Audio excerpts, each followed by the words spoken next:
Karena semua agama ini Tuhannya tidak satu. Kristen 3, anak Allah, Allah Bapa, Rohul Kudus. Katolik 4, anak Allah, Allah Bapa, Rohul Kudus, Santa Maria. Mengenal Kristen ya bagi orang Islam tuh pertama soal konsep trinitasnya, kemudian soal Ibu Maryam. Kita kalau misalnya kita merujuk pada Quran itu seolah-olah orang Kristen tuh menyembah Bunda Maria gitu. Trinitas yang orang Islam bayangkan tidak begitu kerangka teologisnya di orang Kristen gitu. Jadi, sebenarnya Trinitas itu bukan berarti Tuhannya 3 gitu. Ya, melainkan ya Tuhannya tetap satu gitu. Yang jelas bukan 3 Tuhan seperti yang orang Islam pahami katanya. Ya, shalom para sahabat Lar Kesaksian, selamat berjumpa kembali sobatku. Kalau kita melihat cuplikan video di depan, bukan hanya Ustadz Abdul Somad saja, tetapi sebagian besar umat muslim sampai kapanpun, dan yang paling sering itu menjadi perdebatan bahwa agama Kristen ini menyembah 3 Tuhan, tidak seperti apa yang dipahami oleh dan yang ada di dalam agama Kristen. Kami sebagai umat orang percaya agama Kristen juga menyembah satu Tuhan. Tetapi kita akan mendengarkan pemahaman Mbak Kumaila seperti apa konsep Trinitas di dalam kekristenan. Langsung saja kita simak video berikut ini. Halo Kumaila. Halo Bang Ade. Kita hari ini mau bicara tentang Islam dan Kristen nih, Kumaila ya. Oke. Jadi kan gini, ya biar bagaimanapun statistik menunjukkan di dunia ini pemeluk agama terbesar adalah Kristen pertama dan kedua adalah Islam. Jarak itu kira-kira berapa ratus juta selisihnya antara satu dengan yang lain. Tapi Kristen itu sendiri adalah gabungan antara Protestan dan Katolik gitu ya.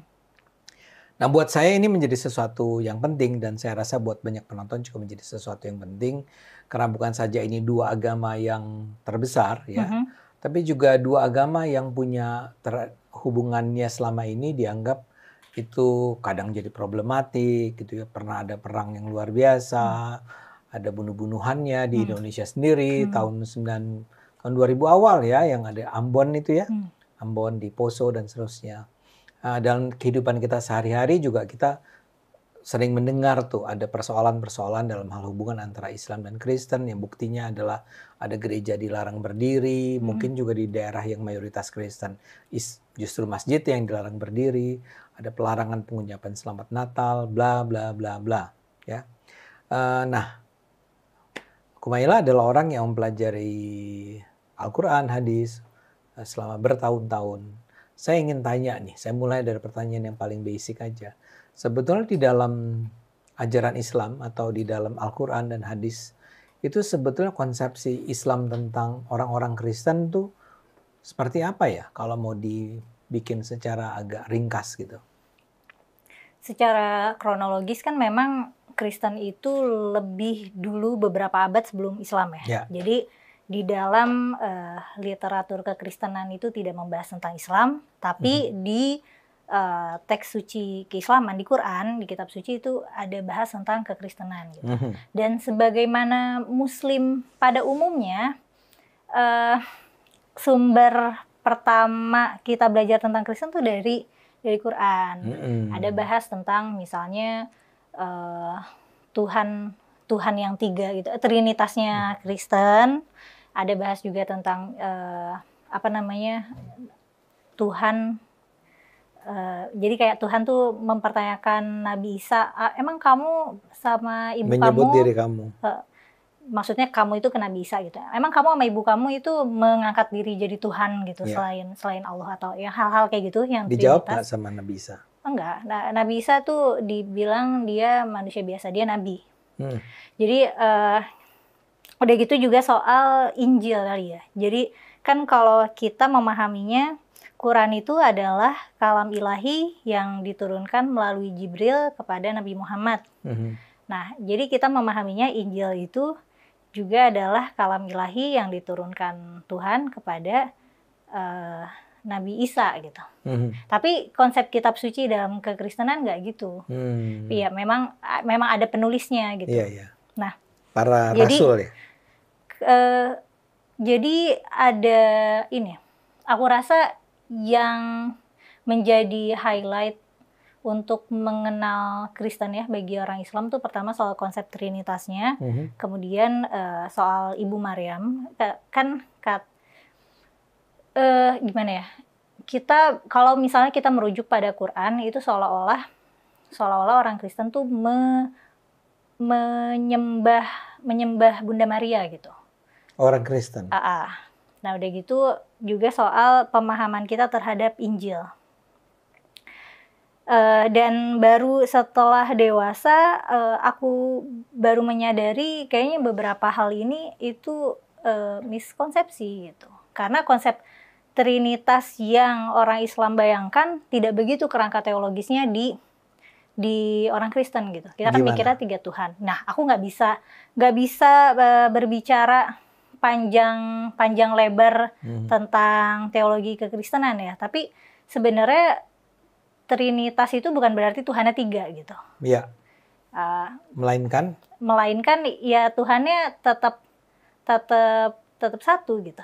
Tuhan. Mereka punya defense-nya sendiri ya secara teologis yang tidak bisa aku artikulasikan gitu. Tapi yang jelas bukan 3 Tuhan seperti yang orang Islam pahami, katanya begitu. Aku juga tidak memahami berusaha memahami kerangka Trinitas mereka gitu.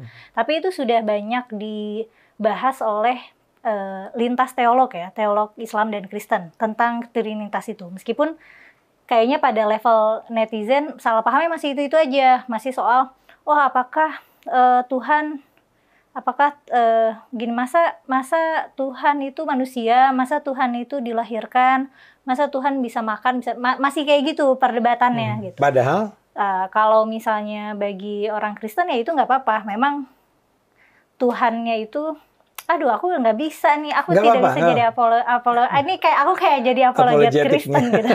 Tapi aku tidak memahami dan emang tidak tertarik juga gitu untuk memahami kerangka teologis secara apologetics gitu ya.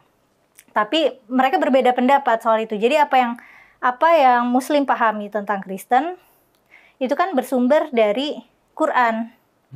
Padahal harusnya kita kalau mau memahami kekristenan sumbernya dari referensi kekristenan gitu. Nah, menurut aku sumber salah pahamnya tuh itu karena kita mengambil sumber-sumber keislaman gitu. Oke, saya mulai dari yang Al-Quran dulu. Coba tolong ceritakan nih. Kalau dalam Al-Quran sendiri, Kristen itu digambarkan sebagai apa? Sebagai sesat, orang yang mengambil Tuhan selain Allah gitu, yang Tuhannya 3. Tapi Anda bilang Tuhannya 3 itu ternyata beda dengan apa yang dipercaya oleh orang-orang Kristen. Iya, mungkin nanti kalau ada penonton yang orang Kristen bisa bantu jelasin gitu ya, maksudnya Trinitas itu gimana gitu. Nah, tapi di dalam Islam Trinitasnya itu apa? Ya itu ada Tuhan ya, jadi kayak Tuhan Bapak, Tuhan Ibu sama Tuhan Anak gitu lah. Nah, masalahnya adalah ini dari apa yang saya ketahui ya, Trinitasnya Kristen itu nggak ada Tuhan Ibu, kan ada yang Rohul Kudus. Ya, jadi apa yang dikatakan oleh Kumaila bahwa Islam itu mengajarkan Kristen sebagai sebuah agama yang Anda menyebut kata sesat tadi ya?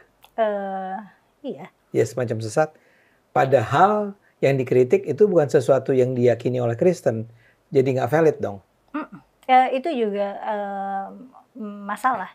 Itu juga kalau Bang Ade ingat waktu kita ngomongin Yahudi, kan ada tuh suatu tuduhan di Quran yang bilangnya ini nih orang Yahudi nyembah Uzair gitu. Uzairun ibnullah, nyembah Uzair sebagai anak Allah. Ya, faktanya orang Yahudi sekarang tidak menyembah Uzair sebagai anak Allah. Itu adalah sekte Yahudi minoritas yang sekarang udah punah gitu. Nah, orang Islam menurut Kumaila sebaiknya menafsirkan adanya kesalahan semacam itu bagaimana? Apakah itu artinya, kalau gitu selama ini ajaran Islam tentang Kristen itu salah? kan gini ya, agama ini kan sudah berlangsung lama ya, sudah ribuan tahun gitu, sudah 1000-2000-an tahun. Dan Quran itu kan terikat pada konteks dan tempatnya gitu. Kita nggak tahu yang dimaksud di dalam ayat itu apakah kekristenan secara menyeluruh gitu sepanjang masa yang mengikat dan absolut, atau memang mengarah pada sekte tertentu gitu, kayak ayat yang ngomongin tentang Yahudi yang menyembah Uzair gitu. Oke. Itu mungkin sebuah cara penjelasan yang lebih bisa menenteramkan orang-orang Islam ya.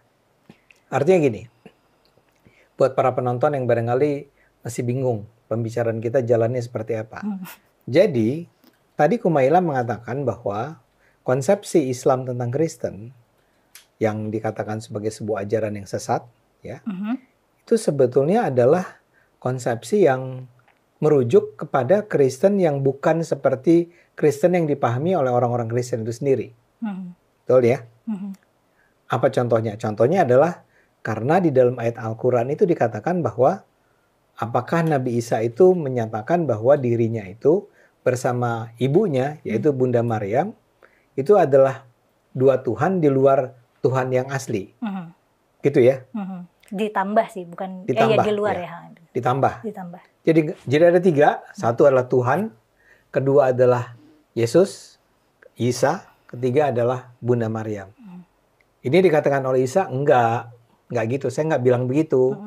Ya, saya enggak mungkin ngomong begitu, kata Isa. Ini ada ayatnya di dalam Quran. Maryam bukan? Ayat surat Maryam bukan? Sepertinya Al-Maidah atau Al-Baqarah. Oh, Al-Maidah ya. Surat Al-Maidah. Ya, betul. Ya, jadi ada tuh ayat itu. Tapi kemudian Kumaila bilang, Kristen tuh tidak pernah memandang tiga Tuhan itu adalah Tuhan, Yesus, Maryam. Di Kristen yang ada sekarang nggak begitu kan? Tanya aja ke orang-orang Kristen lah. Kalau penonton orang Kristen langsung aja jawab iya atau enggak gitu. Kalau saya sih, saya tanya sama di kantor kami kan ada orang Kristennya, satu orang, dan dia bilang iya, Allah Bapa, Yesus dan Rohul Kudus, kata dia. Jadi bukan Maryam ya. Nah sekarang artinya saya tadi tanya sama Kumaila, kok Islam salah sih? Kok Al-Quran menggambarkan Trinitas itu dengan cara yang berbeda dari apa yang diyakini oleh orang-orang Kristen itu sendiri, gitu kan?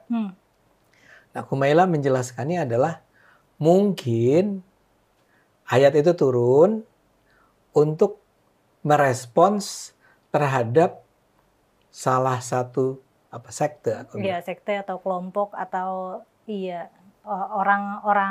kelompok orang tertentu yang kita nggak bisa konfirmasi. Gitu. Oke, dalam Kristen bisa aja gitu ya, kira-kira kan gitu. Dalam Kristen bisa aja ada kelompok atau sekte atau aliran yang memang percaya itu adalah Tuhan Bapa, Yesus, dan Bunda Maryam. Yang dikomentari di surat Al-Maidah yang tadi disebut itu adalah Kristen yang itu. Bisa jadi. Bukan Kristen secara keseluruhan. Bisa jadi. Tapi itu memang lazim ya dilakukan di dalam Quran. Jadi sebuah ayat itu turun hanya untuk merujuk pada sebuah kasus spesifik yang nggak bisa digeneralisasi kepada kasus-kasus lainnya. Begitu? Iya. Dan begitu juga kesalahpahaman tentang Injil misalnya.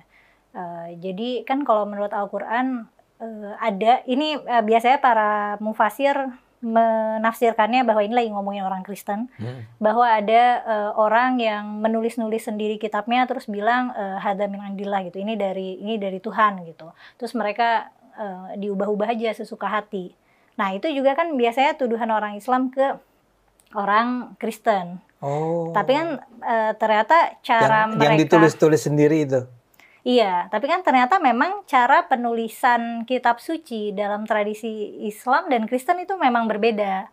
Mereka misalnya mereka punya catatan-catatan, terus mereka kompilasi, dan yang namanya penggubahan bahasa itu biasa, atau revisi karena perubahan linguistik itu juga biasa gitu. Nah itu kan tidak ada dalam tradisi Islam. Dalam tradisi Islam Al-Quran tidak boleh berubah meskipun misalnya meskipun orang Arab yang native itu sudah tidak bisa memahami Quran sepenuhnya secara literal gitu, meskipun itu udah jadi bahasa yang relatif kuno, teksnya nggak boleh diubah. Ya, Kalau ya. misalnya tradisinya dalam Islam kan begitu. Ya. Sementara Kristen nggak pernah begitu. Iya, Kristen ada revisi-revisi kayaknya nggak masalah. Mereka punya versi-versi sendiri, itu nggak masalah gitu. Dan itu bukannya secara sembarangan ya, maksudnya ada lembaga-lembaganya gitu, ada level verifikasinya. Yang aku juga nggak ngerti apa, tapi begitu. Maksudnya mereka kan terlembaga ya, Kristen itu kan terlembaga. Kayaknya secara organisasi gitu, secara institusi, Kristen tuh lebih terlembaga daripada Islam. Daripada Islam. Nah, sekarang kita kembali ke Kristen dan Islam dulu. Ajaran Kristen sebagaimana dikonsepsikan dalam Al-Quran. Ya, saya yakin nggak cuma tentang itu saja kan yang pernah dibicarakan oleh Al-Quran mengenai Kristen. Ya nggak? Ada berulang kali muncul kata Nasrani atau Kristen di sepanjang Al-Quran kan. Nah, saya mau tanya, umumnya ketika Nasrani itu muncul di dalam Al-Quran, itu dalam konteks dikritik atau justru dianggap sebagai mereka adalah orang-orang baik atau apa? Biasanya sih dalam rangka framing orang kafir sih. Pokoknya Yahudi dan Nasrani itu ya orang di luar Islam. Tapi ada juga yang katanya Yahudi dan Nasrani nanti mereka bisa masuk surga juga. Tapi ada juga ayat-ayat yang mengisyaratkan kalau misalnya orang Yahudi dan Nasrani itu ya akan masuk neraka gitu. Memang Kristen itu digambarkan sebagai musuh atau apa gitu? Ada saatnya digambarkan sebagai musuh, ada saatnya digambarkan sebagai ally. Tapi ada juga digambarkan ally itu sekutu ya? Sekutu. Ada juga yang digambarkan sebagai digambarkan perselisihannya orang Yahudi dan Kristen gitu. Orang Yahudi dan Kristen juga punya perselisihannya sendiri gitu. Apa kesimpulan yang bisa kita tarik bahwa dalam satu kitab yang sama, kitab suci yang sama, ada bagian di mana digambarkan bahwa dia itu ally. Di bagian lainnya digambarkan sebagai musuh. Saya ingat sekali yang kasus Ahok dulu kan. Al-Maidah berapa itu ya? 50 something. Itu kan dia bilang, dan ayat itu jadi sangat terkenal karena dikatakan jangan ambil orang Yahudi atau Nasrani sebagai wali gitu, sebagai aulia. Aulia ya. Betapapun aulia itu nanti kemudian artinya ada macam-macam kan. Ada yang bilang pemimpin, pelindung, sahabat dan segala macam. Tapi bahkan kalau kita pakai sahabat gitu kan. Jadi bayangkan, nggak boleh bersahabat dengan orang Nasrani kan? Kesimpulannya kan begitu. Jangankan pemimpin, sahabat aja nggak boleh. Yang secara literalnya begitu. Sekutu aja nggak boleh. Tapi saya ingat juga dong, ada kan ayat-ayat yang bilang bahwa orang-orang Nasrani itu ada orang-orang yang percaya pada Tuhan, orang-orang yang semacam mendapat berkat lah dari Tuhan. Iya, kalau misalnya berbuat baik atau beriman pada Allah juga masuk surga, atau bahkan disebut juga masuk surga ya. Atau mereka mengikuti jalurnya Nabi Ibrahim gitu. Jadi maksudnya mereka orang beriman gitu. Mereka orang beriman, disebut secara spesifik. Nah, ini dia. Jadi kadang-kadang kata kafir memang ditafsirkan, emang dalam konteks itu ditafsirkan Yahudi dan Nasrani. Tapi tafsir ya? Iya, tafsir. Kalau ada kata kafir, itu sebenarnya merujuk kepada Nasrani atau Yahudi. Iya, karena pada zaman Nabi yang kafir itu ya kalau nggak pagan Yahudi Nasrani gitu. Udah gitu ada juga orang kafir dan Yahudi yang digambarkan bahwa mereka tuh beriman gitu. Dan makanya boleh bagi orang kafir yang beriman. Bukan, salah berarti. Kafir itu ingkar. Kafir sama iman kan itu opposite ya. Berarti Yahudi dan Nasrani itu tidak dikategorikan sebagai kafir. Mereka masuk ke beriman. Ada juga yang begitu? Ada juga yang begitu. Dan itu makanya Muslim laki-laki doang sih tapi. Muslim laki-laki itu boleh menikahi ahlul kitab. Nah sebutannya ahlul kitab biasanya. Oke. Ahlul kitab itu maksudnya ahli Alkitab. Maksudnya ahlul Injil. Wal kitab Taurat gitu. Jadi orang Yahudi dan Nasrani. Mereka kan punya kitab suci mereka. Yang orang Islam percaya juga itu kan dari Allah gitu. Tapi kembali saya ulang. Jadi emang kontradiktif isinya. Jadi ini seperti pembicaraan kita sebelum ini. Di satu sisi dibilang mereka musuh, di satu sisi dibilang mereka itu adalah ahlul kitab yang mungkin akan masuk surga. Ya, itu makanya kalau Bang Ade memperhatikan ceramah-ceramah para tokoh agama kita, ada tokoh-tokoh agama yang humanis gitu. Mereka menghadirkan ayat-ayat yang menghadirkan kemanusiaan dan kesetaraan yang gitu. Enggak kok, ini orang Kristen juga mendapatkan rahmat Islam gitu. Tapi kalau misalnya tokoh agama yang eksklusif gitu, yang biasanya lebih keras, mereka tinggal ngambil aja ayat-ayat yang membuat narasi permusuhan antara Islam dan Kristen gitu. Dan dua-dua itu tersedia. Dan dua-duanya itu tersedia. Dan ada studi kasusnya juga, maksudnya ada contoh sejarahnya juga gitu. Karena Muslim pernah ada konflik sama orang Kristen ya pernah. Iya. Pernah ada pernah hidup damai berdampingan sama orang Kristen juga pernah gitu. Oke. Tapi kenapa ya Kumaila, kita ingat karena Anda menyebut nih barusan konflik-konflik antara dua agama besar ini. Saya tentu aja harus langsung menyebut perang salib. Oke. Ya. Besar sekali kan, itu berabad-abad kalau nggak salah terjadinya perang tersebut. Tapi di Indonesia kembali tahun 2000-an awal itu di Ambon terjadi, di Poso terjadi, dan sampai sekarang ada semacam penolakan terhadap pendirian rumah ibadah Kristen. Iya, itu kayak banyak banget di mana-mana ya kasus itu. Itu pertanyaan saya. Menurut Anda itu kenapa? Sementara Anda bilang sebetulnya ada ayat-ayat yang bilang bahwa sebaliknya kan? Menurut keterbatasan pengamatanku sih dari penceramah-penceramahnya ya. Maksudnya penceramah-penceramahnya yang memprovokasi. Kenapa penceramah-penceramah itu memprovokasi menurut Anda? Karena mereka, ya, jadi gini, aku melihatnya tuh orang beragama tuh sebenarnya sedang projecting. Mereka mirroring ketakutan mereka atau harapan mereka. Jadi ini misalnya kan Islam punya tradisi dan sejarah yang kaya, punya nilai yang beragam dan dinamis. Nah terus aku misalnya kanvasnya aku tuh adalah orang yang rasis dan sebagainya. Aku akan ambil teks-teks Islam yang mendukung sikap aku yang emang udah ada dari sananya, gitu. Terus udah dari sananya? Aku bukan udah dari sana. Aku punya kecenderungan untuk melakukan diskriminasi dan sebagainya.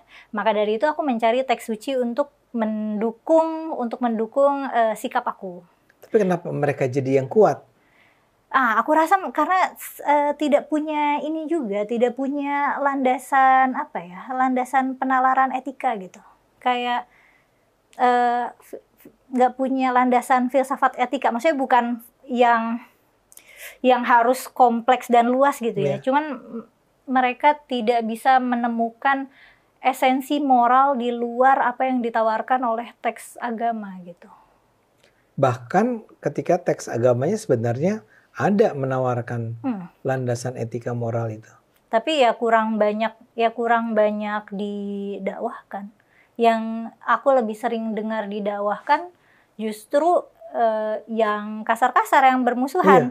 Yang bagus-bagus itu biasanya ada di buku. Maksudnya di buku yang ditulis secara rapi gitu oleh para cendekiawan kita. Kita kan banyak sekali menghasilkan cendekiawan muslim kan. Tapi mereka tidak aktif di mimbar. Mereka aktif di karya tulis. Dan yang baca karya tulisnya jadinya kayak semacam elitis intelektual gitu. Itu ide-idenya tidak terpapar di mimbar-mimbar. Sedangkan kan masyarakat di akar rumput kan dengerinnya di mimbar.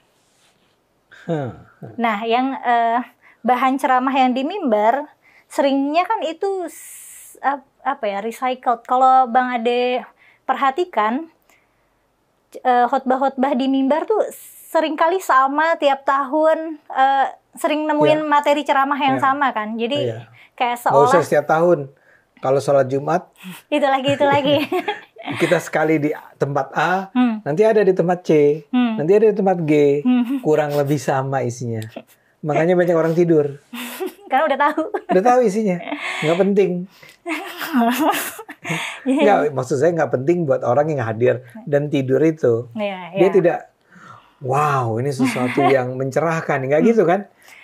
Karena Ya. inovasi dakwah, inovasi pemikiran ternyata tidak terjadi di kultur mimbar. Terjadinya ya di buku-buku, di karya-karya atau di kampus-kampus yang mana ide-ide itu tidak tersentuh ke bawah. Sekalinya tersentuh ke bawah rame, kontroversi apa gitu. Ada yang membahas Al-Quran dengan apa gitu.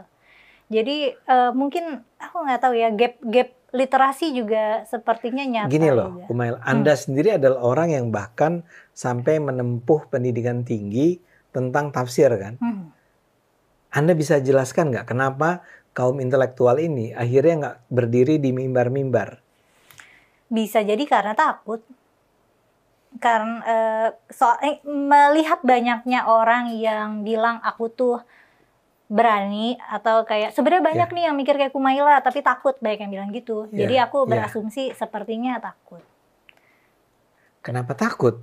Karena kan pembelajar itu tidak sama dengan komunikator, itu kan dua hal yang berbeda gitu. Ya, Dua tapi skill maksud yang saya berbeda. gini, di perguruan-perguruan tinggi ilmu Islam itu, tidakkah juga diajarkan tentang how to communicate? Tidakkah diajarkan tentang bagaimana berdakwah? Dan dari perguruan-perguruan tinggi, di perguruan-perguruan tinggi itu dilakukan kajian yang sangat mendalam terhadap agama. Apa yang tadi disampaikan oleh Kumaila tadi adalah bukan sesuatu yang baru, pasti bukan pada orang-orang yang berada di lingkungan perguruan tinggi kan. Dia belajar, dan dia belajar tentang how to deliver the message. Menyampaikan pesan kepada halayak. Kenapa kombinasi ini tidak terwujud dalam bentuk bahwa para pemikir dari perguruan tinggi tersebut turun, datang ke mimbar-mimbar Jumat, ke pengajian-pengajian, dan mengajarkan itu semua. Apa yang terjadi sebetulnya menurut Anda? Iya, menarik banget pertanyaan Bang Ade. Orang yang secara formal belajar dakwah justru nggak turun dakwah ya? Iya. Sepertinya karena kaderisasi dakwah itu sendiri. Maksudnya demand pendengar, demand publik itu tidak mementingkan kualifikasi.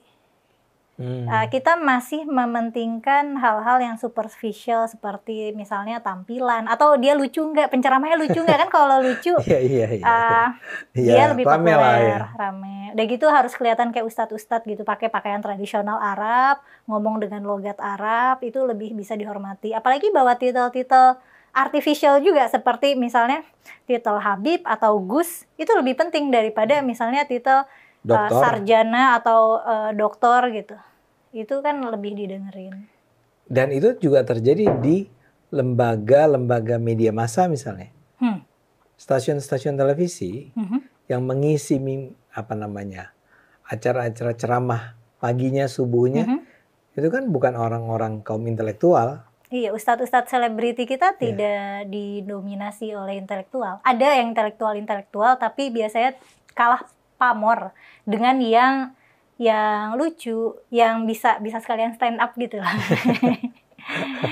Iya, yang pintar public speakingnya gitu. Nah, menurut Anda, dugaan Anda nih, kenapa ya orang-orang yang kita sebut sebagai apa tadi, bukan yang stand up, selebritis, dai ini, dai selebritis ini, kan dia bukan orang-orang yang radikal kan, ya.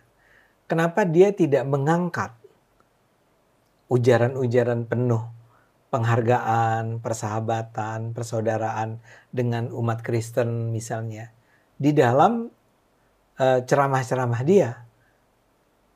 Kalau dia adalah seorang yang radikal gitu ya, ustadz radikal, yang terus terang saya lihat sih ustadz radikal nggak muncul nih di media massa, paling tidak media massa. Yang muncul yang menghibur ya. Yang menghibur. Nah, kenapa orang-orang yang lucu dan menghibur ini nggak mau ngangkat isu-isu tentang yang saya bilang, Anda bilang tadi, ayat-ayat yang menyatakan bahwa orang ahli kitab itu kalau dia melakukan ini, dia juga akan masuk surga. Aku nggak tahu sih ya ustadz-ustadz itu belajarnya dari mana gitu. Karena pernah ada masanya Islam yang humanis itu populer kan, kayak zamannya Gus Dur, zamannya Cak Nun, itu pernah ada masanya Islam humanis itu sangat populer.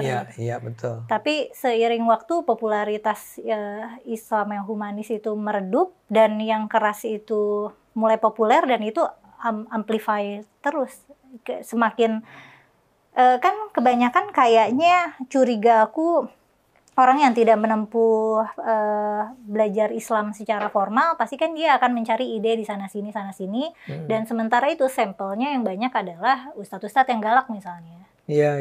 Dan kita kan maksudnya kita baca Quran kayak ya orang yang paham Quran secara utuh juga siapa sih gitu.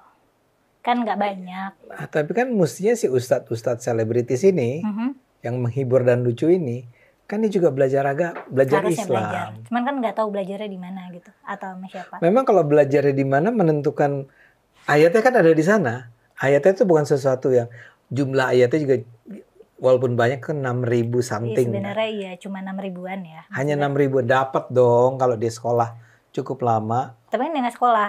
Asumsi dia nggak sekolah ya. Gitu. Maksudnya nggak belajar Al-Quran secara formal. Tapi dia baca Quran kan pasti. Sebenarnya kan kita baca Quran juga tidak langsung. Kan Quran ini banyak ditulis secara ambigu ya. Kita nggak bisa langsung paham ini maksudnya apa atau ini maksudnya gimana. Belum lagi kalau lagi baca apa, tahu-tahu pindah topik kemana gitu. Karena nggak tahu. Itu terjadi ya? Surat tuh suka begitu pindah-pindah topik. Iya, Quran tuh begitu, tidak sistematis. Jadi untuk membacanya aja butuh perangkat alat ilmu gitu. Kalau mau ngerti gitu, emang nggak praktis. Nah sekarang menurut Kumaila nih, apa yang mesti dilakukan ya untuk menumbuhkan, lebih menyebarkan, mendiseminasikan pesan-pesan persaudaraan antar umat beragama ini? Aku sih akan menyarankan untuk nggak usah cari dalilnya. Karena kalau misalnya tadi kan padahal ada nih ayat-ayat yang bernuansa damai gitu, pakai aja ayat itu. Ya tapi kan ayat yang bernuansa permusuhan juga ada. Itu kan cuma kayak dalil ini against dalil ini dan sumbernya sama gitu. Jadi problemnya Kumaila sekarang ini nih, cobalah Anda menjadi seorang penceramah Islam, bukan kalau ini kan penceramah liberal nih, ya. Kalau dia penceramah Islam, Anda nggak menggunakan dalil, itu Anda kan dipertanyakan ke validitas Anda sebagai seorang penceramah. Buatku itu untuk nyomot dalil, buatku itu morally inflicted karena aku tahu setiap kita nyomot dalil itu kita lagi cherry picking. Tentu. Dan aku nggak mau jadi part of that problem. Oke. Dan kalau aku misalnya jadi pendakwah Islam, menurut aku itu sangat merepotkan. aku akan repot sekali. Nggak, saya mau bilang, ya Anda tentu juga paham sekali bahwa umumnya penceramah Islam itu mengikuti SOP seperti itu. Iya, frameworknya begitu. Frameworknya begitu. Kalau Anda tidak melakukannya, penceramah berceramah ke umat itu kan ngomong, kok dia nggak pakai ayat ya? Kadang-kadang komen channel ini juga gitu, kok nggak ngomongin Quran tapi nggak ngutip ayat sama sekali gitu. Iya, itu memang dengan sengaja kita tidak merujuk kepada ayat manapun kan. Walaupun kan kadang-kadang saya merasa perlu untuk menunjukkan bahwa itu emang ada loh dalam Al-Quran misalnya begitu kan. Kayak tadi tuh, memang ada dalam Al-Quran Al-Maidah yang bilang bahwa jangan pilih orang Kristen sebagai sahabatmu kan. Itu ada, yang penting adalah penafsirannya kan. Saya cuma membayangkan betapa sulitnya ya sebetulnya upaya kita untuk membangun hubungan yang baik. Saya tuh ingin mengatakan kepada teman-teman Islam, we are not supposed. Kita tidak layak memperlakukan orang non-Islam itu sebagai bukan saudara gitu loh. Apalagi sebagai musuh. Sebagai orang yang harus kita hindari. Tapi kalau suasananya kondisinya seperti yang Anda gambarkan, memang tidak mudah dong. Iya, waktu pas lagi musim Ahok baik di demo kan yang ayat itu kan populer. Para ustadz-ustadz kita berupaya menafsirkan kata aulia itu, kata wali itu apa gitu. Enggak kok, sebenarnya boleh jadi pemimpin, tapi apa. Itu adalah diskursus yang panjang dan banyak yang padahal sebenarnya bisa kita kesampingkan dengan nalar bahwa kita adalah manusia yang setara, yang sama berhak gitu. Jadi kitab sucinya di hold aja dulu, atau di hold aja terus kalau misalnya emang itu bikin perpecahan yang nggak perlu. Iya. Masalahnya ada banyak, sampai saat ini paling tidak banyak orang yang mengatakan kata Qur'annya apa. Orang menganggap Al-Quran gitu, menganggap kitab suci adalah solusi segala masalah gitu. Quran ini sudah lengkap, dia sempurna menyediakan solusi terhadap masalah. Tapi kan faktanya enggak. Quran itu enggak lengkap dan tidak menyediakan solusi bagi segala masalah gitu. Dalam beberapa konteks malah menimbulkan masalah baru gitu. Aku rasa kita harus punya kerendahan hati itu sih untuk mengakui bahwa dunia semakin kompleks dan Quran tidak lengkap dan tidak menyelesaikan segala masalah gitu. Sebagai pedoman moral barangkali bisa kita pakai gitu ya. Tapi kalau dia dianggap sebagai pedoman penyelesaian segala masalah, itu hayalan. Sebagai pedoman moral pun kalau kita mau pakai harus kita rekontekstualisasi lagi dengan sekarang gitu. Betul. Tidak praktis. Seperti yang selama ini Anda sudah lakukan kan? Atau banyak dari kita lakukan. Oke, Kumaila. Saya berharap sehabis acara ini cara kita berkomunikasi, bergaul, bekerja sama antara pemeluk agama Islam dengan non-Islam, antara pemeluk agama dengan bukan pemeluk agama, itu menjadi bisa lebih akrab, lebih dekat, lebih bekerja sama. Karena memang sebetulnya kalau kembali ke Islam, Al-Quran sendiri ada loh ayat-ayat yang bilang bahwa orang-orang Kristen itu adalah orang-orang saudara kita lah gitu kira-kira ya. Walaupun kemudian kita harus akui, tapi ada juga dan ada banyak juga ayat-ayat yang bilang bahwa mereka adalah kaum kafir. Ya, mudah-mudahan ini tidak menimbulkan salah paham nih bagi para penonton mengenai kami berdua, terutama mengenai Kumaila. Nggak masalah. Mari, terima kasih. Terima kasih. Ya, teman-temanku, para sahabat layar kesaksian, demikianlah penjelasan sesuai dengan apa yang dipahami oleh Kumaila tentang konsep Trinitas di dalam kekristenan. Beliau ini cukup bisa diterima tentang apa yang dijelaskan mengenai Trinitas. Yang jelas, umat Kristen juga memiliki satu Tuhan, tetapi 3 pribadi, yaitu Allah Bapa, Putra, dan Roh Kudus. Dan juga Bapak Ibu kami tekankan di sini bahwa umat agama Kristen manapun tidak menyembah Bunda Maria sebagai Tuhan.